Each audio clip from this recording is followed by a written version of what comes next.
Today we're going to be talking pedals and cleats because for the longest time I used mountain bike cleats, and I recently went on to road, but ever since I've changed, everyone has been telling me that I need to try Speedplay. So today I am going to be trying them out. I'm coming to see master bike fitter Phil Burt, who has just raved about Speedplay for so long to me, and he's going to set me up on a pair today.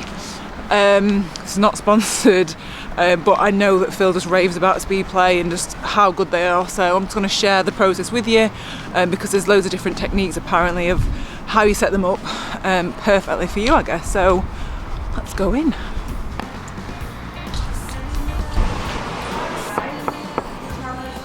Here. Ooh, are these them? So I've been organising this for maybe a week, and I'm like, oh, do I need to bring anything? He's like, yeah, make sure you bring your shoes. And I was like, oh, do I need to bring my bike, or can I just do it on this? It's like, yeah, bring your bike. The one thing I've forgotten is my freaking bike. But luckily, Phil has got all my measurements. That you're going to pull up now, aren't you? And yes. You're going to do it on this bike. So. But we will do it on your real bike as well at some point. At some point, just to check. Yeah. Bloody hell. Very quickly. Yes. You've been on at me getting Speedplays for ages.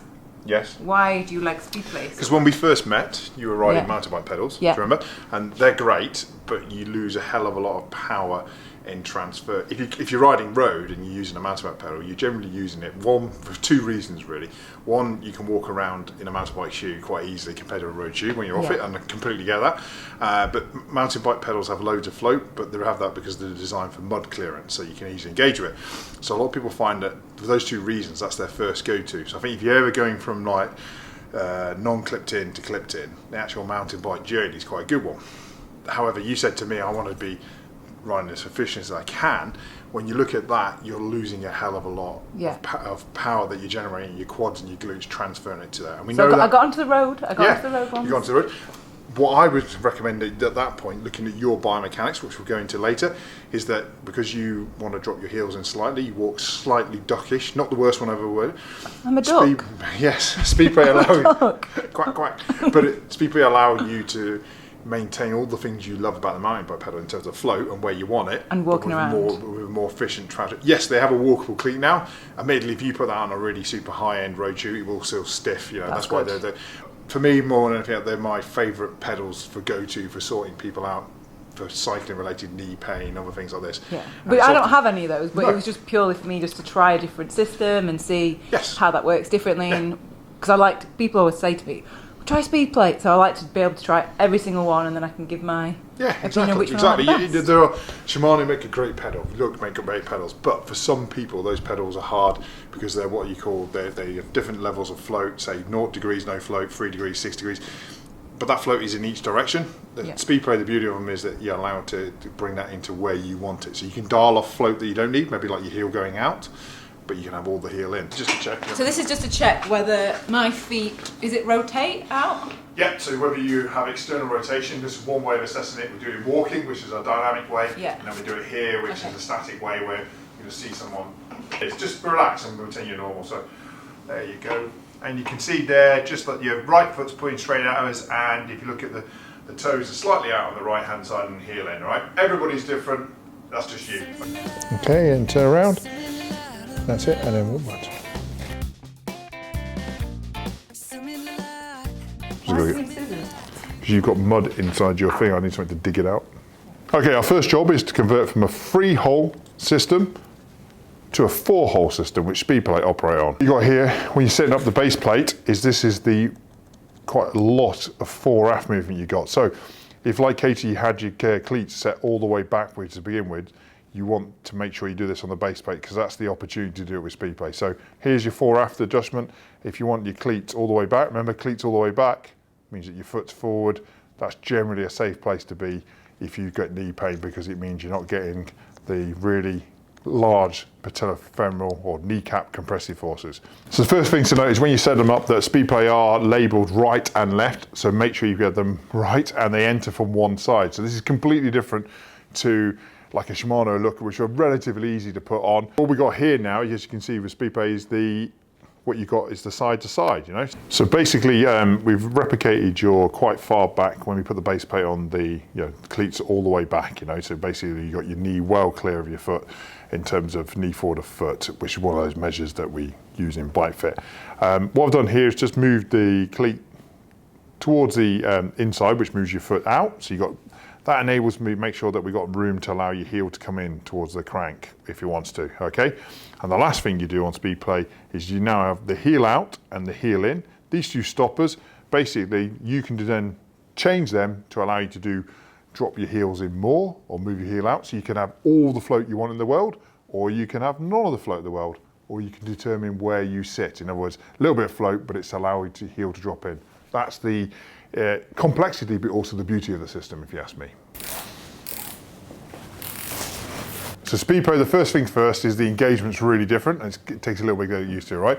So right now, what I want you to do is push one foot down to the bottom of the pedal stroke, and now I want you to stand up on that pedal and move it in and out as much as you can, and you might hear a clip.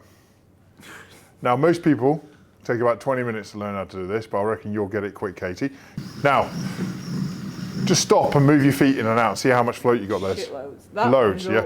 Oh. So that one's come out, good. That's how you disengage. When you're there, you put all your weight on and you go like there. Oh, bloody hell. Yeah? So it's a really firm close, yeah? Okay, so we're going to adjust Katie's cleats here now, and basically we're going to dial in the heel in a little bit so you don't find yourself hitting the crank, so you just advance that stopper a little bit. But I'm going to leave you most of that because that's what I like about Speedplay. But what you definitely don't need though is a little bit of the heel out.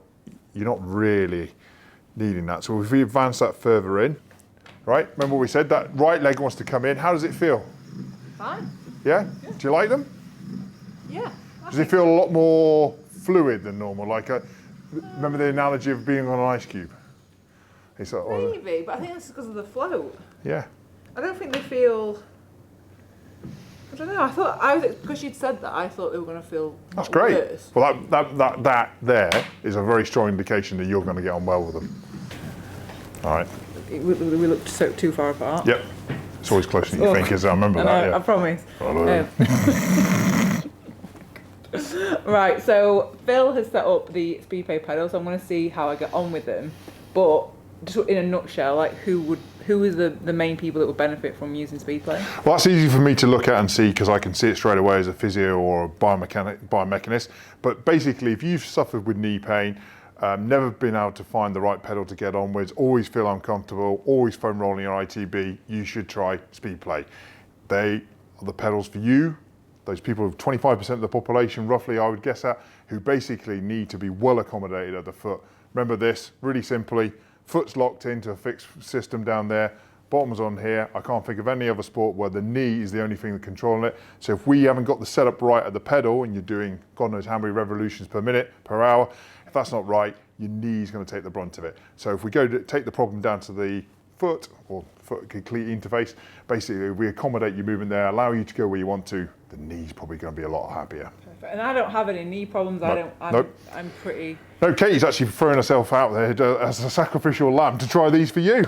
Just to see how they are, because I want to be able to recommend, tell you how they feel, and yeah, maybe I'll go back to Shimano, maybe I'll keep on using Speedplay, but I will let you know how I get on with them, and thank you so much. Also, if you have Speedplay and you want to know how to specifically set them up, Phil will be doing a dedicated video specifically showing from the very start to the finish of how you should set up your Speedplay, because it does look, when we've done these, it's quite complicated. There's a lot of different steps. It's not just like chucking a mountain bike pedal on, or cleats, or like a Shimano SPD-SL.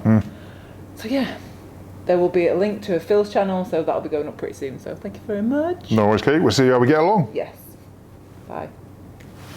That light went off then, bastard. Didn't it? Don't you tell me that line's gone. Right, come on. It'll be fine. It'll be fine. What Phil basically recommended was just to stay on the turbo with him, just to get used to like the positioning and basically clipping in and out. So I will be doing that.